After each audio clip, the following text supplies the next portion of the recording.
Dr. Umar, let's get into it. Why should Black people care about interracial relationships? Black people should care about interracial relationships for three reasons. Number one, when we go outside of our community to select our mates, we undermine the importance of the traditional Black family in the lives of Black people, and in particular, Black children. If Black boys don't see Black men being committed to Black women, they may be less inclined to do the same themselves. There can be no nation without first having a strong Black family, and the traditional Black family is under attack. And when we talk about interracial relationships in our community, we're overwhelmingly talking about Black men. It is Black men who marry outside of their race more than the men of every other race in this country put together as a percentage of their respective communities. 25% of all newlywed Black men in this past decade, okay, were married outside of their race, 25%. And although we have seen an increase in Black women dating outside of their race, it's only up to 12%. So interracial marriage in the Black community is overwhelmingly a Black male thing. How can we turn our backs on our women, which is a form of turning our backs on our community? And without question, it represents turning our backs on our children. This idea of Blackness has been comfortable. The idea of Pan-Africanism has been comfortable for him. But that idea of Blackness and Pan-Africanism comes with some very heavy-duty limitations. For one, what are you building a nation around? If that is your intention, what is your nation based upon? Are you telling me that your foundation is Blackness? Your nation is going to be what? The Black nation? Is that what we're saying? How weak is that approach? And what are the limitations that come with accepting that idea of Blackness as the center? How we're going to jump off into changing things? No, it's weak, it's empty, and it's a term given to you by the same oppressive system that has given us all these other names and limitations. You can't build a nation on a color. The building of a nation has to go into the blood, into the soil. Blackness isn't even in the political realms of respect when it comes to the power dynamics of the world. You can't build a nation on top of an idea that has no roots. At best, Blackness are the dead leaves on the topsoil, not even getting into the roots of who you really are. See, the idea of Blackness and Pan-Africanism has been politicized. And when things get politicized, they get monetized. There's a lot of money behind Pan-Africanism. There's a lot of money behind Blackness. There's a lot of money behind Black Lives Matter.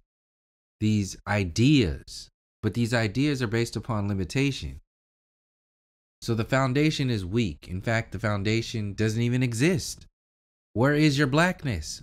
Where does your Blackness reside? Where has your Blackness been birthed from this earth?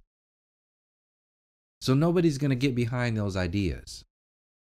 Two, if you're building on that broken foundation, individually, how are you going to have an empowered micro dynamic within relationships if they don't even know who they are? If they are referring to themselves as something as dead and empty, as a term that was literally given to you by the same people oppressing all of your people around the world. So if you can't build an individual linking their blood to the soil, how are you going to build a nation? People who push these movements, which are dead upon arrival, are more dangerous than any good. Barely. Because the information, the perspective that he shares, they're true. The numbers that he's talking about so-called Black men, all of that is relevant and true. And we have to do something about that. But not in reference to building up yourself around a dead idea. The problem with Dr. Umar is that he's starting with the idea of building a nation. He's starting with the nation, when he really needs to start with the individual. The problem with starting with a nation is that you're starting backwards, claiming to have the answers of what the individual hasn't even grown into, realizing that they might have the potential to grow out of that idea that is being sold to those individuals, selling that nation, selling that macro. You cannot build a strong macro with a weak micro. You have to build up the micro. It has to be done the hard way. These people selling you ideas like Black Lives Matter, blackness, Pan-Africanism, they're selling you that because it's easy. It's commercializable. It's marketable. They can just slap something on it and people are going to soak it up because there's no responsibility in blackness. There's no responsibility in Pan-Africanism. We didn't come from Africa. The majority of us were already here. This is the problem with believing in that mentality, is that you're believing yourself out of your reality. At least on one level, the reality of where you came from.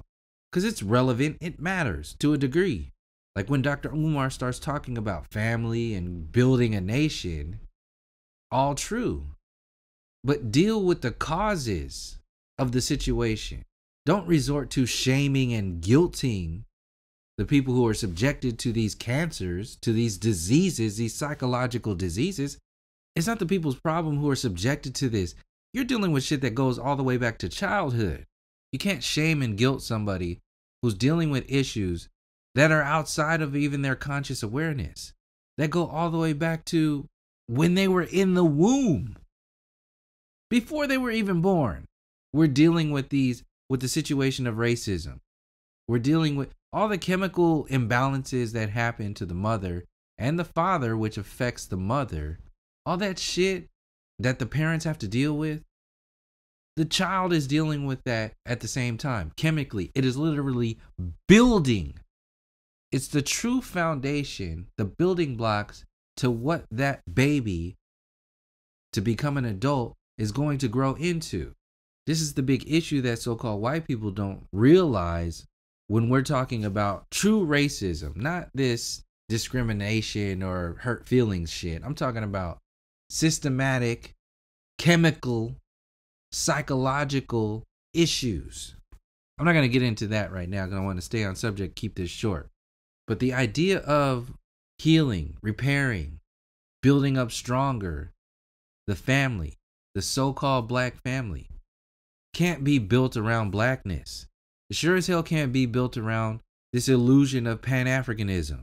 People build their whole personalities, their identities around blackness. Look at what so-called white people do to try to act black. Their whole identities are built on an illusion. And our realities are built on an illusion. So you have people building their illusions on top of our illusions and profiting off that identity. So we've been sold the identity of blackness. We've been sold the identity of wokeness with stuff like Black Lives Matter. All to be infiltrated, like in the civil rights movement, by the women's liberation movement and all of that stuff. Infiltrating into the so-called Black Power movement to kill it. Knowing that Black Power itself was a limitation, but all of these systems that are out there are not completely organic, especially the ones that are being pushed by this system. So to stay on topic, the family, the nation, the individual. Build your foundation stronger, then you can build a school on top of it. Nobody's going to want to go to a school of, you want to go to a school of what, blackness? Just black? That's it. No. Step your game up. Then talk about being a teacher, building a school. Until then, you're just going to have people pouring themselves into this identity to either invest into you or copycat you. And both of those ideas are limitations. So all of these individuals in the so-called Black conscious community, the Pan-African community, have a responsibility to go harder, go deeper. If you're truly interested in moving forward, don't move forward on an illusion. Do we need to heal the family? Do we need to heal the nation? Yes. In order to do that, you need to heal the individual. You can't go from the top down. You have to go from the bottom up. The only thing is that people like big flashy shit and ideas. So going from the top down, selling something from the top down looks bright and shiny to people who are on the bottom trying to move up. And leaders need to be shiny, so they will sell you that shiny shit.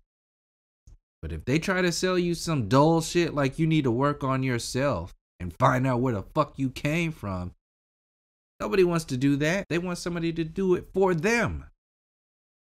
So, until we shift gears and perspectives into realizing that we have to go from the bottom up instead of the top down, nothing's going to change. And in fact, more problems are going to be produced until we do this work, because it will continue to build deeper illusions, more mind controls on top of the illusions and mind controls that we already have. This is what Black Lives Matter is. It's making money off of the illusions founded in the idea of the real shit that's going on that's wrong. But if you come at it from the wrong perspective, you're going to do more harm than any good. So they slap a label on it. Black lives. Yeah, our life matters. Yes. Same thing happened in the civil rights time frame. Black. Yes, we are black. Power. Yes, we are powerful. Why? Because we have been disempowered for so long. That's why it was so powerful back then. The idea of black power. It unified an idea. It unified a people. And it empowered a people against the power dynamic. And it worked because the systems were so strong in reference to a weak people, weak-minded people at least, because we've been beat down and ain't even had the idea of fighting back. But a few people were there. And there have been people that have been fighting. But it's not to say that people have been fighting back forever. This is only to say that in reference to the majority, the macro, there's only a small percentage of people who are willing to fight back. And then since then, the time has passed, people have been even more numb. Now they're not scared. They're desensitized and accepting the system today, even defending the system. And in another group, there are people that are saying, yeah, the system is better than it was, but it's still messed up, so we have to do something about it. So they're still protecting the system. They're not really addressing the system. This is that whole Black Lives Matter frequency that sucks people in because it's easy to rally around again. It tugs at the heartstring. So what Dr. Umar is doing is he's selling you an idea that tugs at your heartstrings. But since he hasn't processed his own limitations, and he's been invested in this idea, this identity for so long, you can't backtrack. The ego is not going to let you backtrack. And if your bank account is based upon your ego, it even inflames the ego even more, because your ego is now intertwined with your survival. So before moving forward, like I said, you have to start with the micro. Start with the individual. Anchor them deep into the earth, where they came from, not what the enslavers told you. If you're going to build a nation, build up the people that populate that nation. Reintroduce them to who they are. Once these things start to happen, all of the other systems are going to implode. Once the original people of this land, which has now been built upon as the superpower of the world, once the original people of this land establish themselves as such, reintroduce their history, their perspectives to the rest of the world, hold that ground, and simultaneously disassemble the illusions we've been told, until all those things happen, at least to spark that movement forward. Until that happens, you're going to be building upon a broken foundation. And building upon these giant ass broken foundations like Black Power, Black Lives Matter, Pan-Africanism, and the idea of blackness in general, building upon that is a mistake. It's a mistake that is being used without a shadow of a doubt by the ultimate system. Why would you not want to separate yourself and go harder, go deeper than that illusory bullshit? If you call yourself a leader and you still sell that bullshit, you are more a part of the problem than anything else. They're selling the word. They're not teaching the story. People are selling blackness, the word black. They're selling Pan-Africanism. You're not going to be able to trace a story back to yourself if you're too busy consuming yourself with words. It's two completely different interaction styles of consciousness. It's the difference between linear and non-linear. People in these so-called communities are selling you linear ideas because it's easy to sell a line. People can grasp a singular concept. You can't sell non-linear perspectives. Blackness is very linear, one of the most linear things out there. So just like earlier, not being able to build from the top down, you have to build from the ground up. You won't be able to deal with the systems concerning humanity until you first deal with the systems concerning blackness, because blackness goes into this idea of whiteness, and those are two heavy-duty illusions.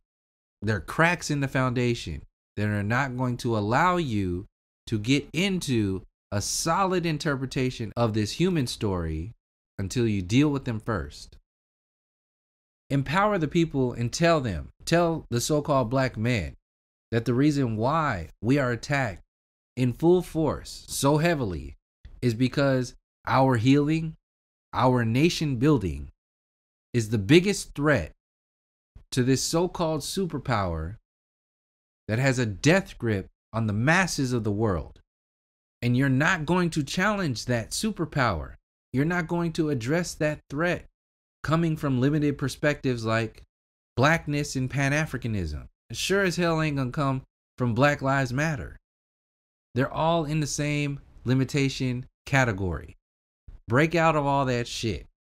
Take all those sweaters and shirts and hoodies and beanies and all that bullshit that says Black Lives Matter on it and throw it the fuck away. Do the same thing with this idea of blackness. And if you're in that whole Pan-African circle again, get the fuck out of that too. Take what's beneficial for moving forward and move forward. Huddling around so-called leaders and princes and kings and queens and all whatever the hell they're calling themselves and Pan-Africanism, all this other bullshit. Huddling around people who have all them damn limitations, it's only going to slow you down. It might be harder to move forward when you do it by yourself in the beginning, but you hit a point to where you're moving faster than you could ever imagine and get to by following somebody else. Take the information, the perspectives, where these individuals are coming from. Take that energy, utilize it to build you up, and use their limitations also to build you up. Learn from their mistakes. Learn from your mistakes. And don't be quick to just accept a belief or an identity just because a lot of people get behind it. Be okay with not being okay. Be okay with moving forward somewhere. Be okay with not knowing. A lot of that stuff with the blackness and the Pan-Africanism, Black Lives Matter, they get behind it because there's a lot of people in it and you can hide in a big ass crowd. You won't be held accountable for what you really think. And that's the biggest reason why people don't want to do that internal work. Because it's very vulnerable to be out there, to have to answer, to have to respond to people from a perspective that is not readily accepted by the masses of people, the norm.